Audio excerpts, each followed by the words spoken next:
भानुदास दोबाले यांना unsung everyday heroes पुरस्कार 2026 प्रदान। बारसवाडा प्रतिनिधी। सामाजिक कार्यात उल्लेखनीय योगदान देणारे जालन्यातील सामाजिक कार्यकर्ते युवा मार्गदर्शक भानुदास लक्ष्मण दोबाले यांना आर्ट ऑफ लिव्हिंग संस्थेच्या वतीने अनसंग एव्हरीडे हिरोज पुरस्कार 2026 प्रदान करण्यात आला।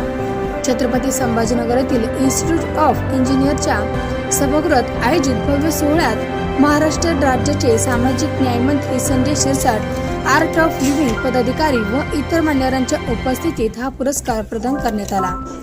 आर्ट ऑफ लिव्हिंगचे संस्थापक गुरुदेव श्री रविशंकर यांच्या 17व्या वर्षपूर्तीनिमित्त तसेच संस्थेच्या 45 वर्षाच्या सेवा यात्रेनिमित्त हा पुरस्कार दिला गेला। समाज परिवर्तनासाठी निस्वार्थ भावनेने कार्य करणाऱ्या आणि प्रसिद्धीपासून दूर राहणाऱ्या व्यक्तीचा गौरव करणे हा पुरस्कारामागील मुख्य उद्देश आहे।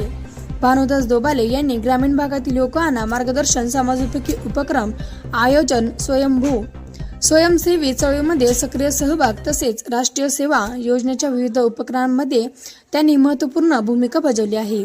या सन्मानानिमित्त डॉक्टर स्वामीनाथ खाडे, राष्ट्रीय सेवा योजना संचालक डॉक्टर बाबासाहेब आंबेडकर मराठवाडा विद्यापीठ संभाजीनगर, कारभारी रेवगडे, अमर शिंदे, आर्ट ऑफ लिव्हिंगचे प्रशिक्षक माऊली दोबाले, सरपंच शिवाजी ब्राह्मणे, योगेश हेंद्रे, जलिंदर चोरमले तसेच सामाजिक क्षेत्रातील अनेक मान्यवरांनी दोबले यांचा अभिनंदन करून पुढील कार्यासाठी शुभेच्छा दिल्या। कार्यक्रमास